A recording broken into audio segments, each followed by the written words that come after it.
नमस्कार. अलीकडच्या काळामध्ये ना आपल्याला भरपूर असं प्रोटीन पाहिजे असतं, कारण बरेच आजार दूर राहतात जर आपल्या शरीराला भरपूर प्रोटीन मिळालं तर. लहानांपासून मोठ्यांपर्यंत किंवा वयस्क लोक किंवा पूर्ण महिला वर्गांना हा पदार्थ रोज खाल्लाच पाहिजे. भरपूर असं प्रोटीन आहे या पदार्थामध्ये, त्यामुळे व्हिडिओ शेवटपर्यंत बघा. आवडला तर लाईक, शेअर, सबस्क्राईब जरूर करा. तर इथं मी 50 ग्रॅम सोयाबीन घेतलेलं आहे. शिजवल्यानंतर याच्यातलं प्रोटीन भरपूर वाढतं, त्यामुळं चांगलं 5 मिनटं शिजवून घ्यायचं सोयाबीन. आपल्याला हे सोयाबीन चंक्स म्हणतात त्याला. आणि तसंच हरभऱ्याची डाळ आहे, 50 ग्रॅमच घेतलेली आहे. ही आपण 2-3 घंटे भिजवून घेतलेली आहे. आणि या डाळीमध्ये पण भरपूर असं प्रोटीन असतं, त्यामुळं हा पदार्थ तुम्ही रोज खाल्ला तरी खूप फायदेशीरच आपल्या आरोग्याला ठरणार आहे. बरेच आजार याच्यापासून दूर राहतात जर आपल्या शरीराला प्रोटीन भरपूर मिळालं तर. तर आता ही सोयाबीन छान आपण घेतलेलं आहे उकडून. तर आता ह्याच्यामधलं पाणी काही पिळायचं नाही, पिळू पण शकता. पण आपल्याला पदार्थ असा बनवायचा आहे की त्याच्यामध्ये पाणी असं राहिलं ना शिजवताना तरी चालू शकतं. तर आता बघा, हे शिजलेलं सोयाबीन आणि आपली डाळ भिजलेली हे एकत्र आपल्याला मिक्सरला वाटून घ्यायची आहे. याच्यामध्ये पाणी टाकायचं नाही आता, फक्त जे सोयाबीनमध्ये शिल्लक पाणी आहे शिजवताना तेच त्याच्यामध्ये गेलं पाहिजे.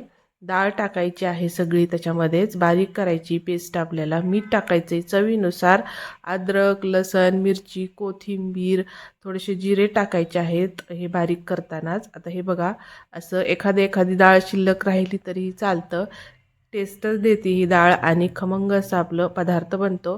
तर हे मिक्सरला बघा असं मी पेस्ट तयार करून घेतलेली आहे. तर याच्यामध्ये टोमॅटो, कांदा हे पण टाकणार आहे.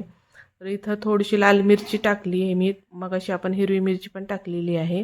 थोडीशी पाव चमचा हळद, थोडासा ओवा टाकायचा. कोणत्याही पदार्थामध्ये ओवा असला ना थोडासा पचायला हलकं जातो पदार्थ. धनेपूड टाकलेले आहेत आणि बारीक चिरलेलं कांदा आणि टोमॅटो पण छान टाकायचं, छान चव देतं. आता इथं मी ज्वारीचं पीठ घेतलेलं आहे 1 पाऊण वाटी. तुम्ही इथं रवा पण घेऊ शकता, गव्हाचं पीठही घेऊ शकता बाइंडिंगसाठी. तर तुम्हाला घट्टसर असं थापायचं असेल अगर थालीपीठ म्हणा, तर इथं तुम्ही थोडंसं आणखीन पीठ टाकू शकता. तर इथं मी ना कटलेट बनवणार आहे.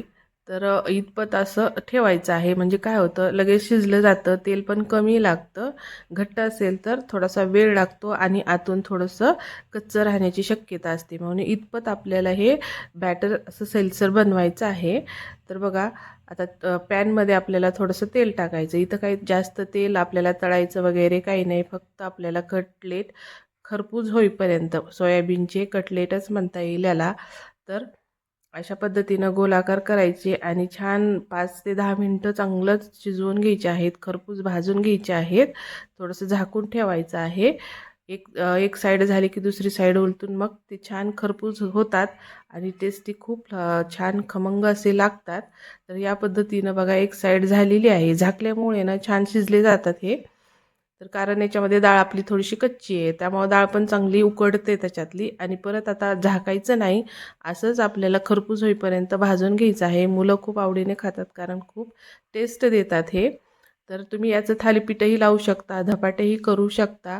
रोज जरी हा पदार्थ केला ना तर भरपूर असं प्रोटीन आपल्याला मिळून जातं आणि आपल्या शरीराला प्रोटीनचीच भरपूर गरज आहे.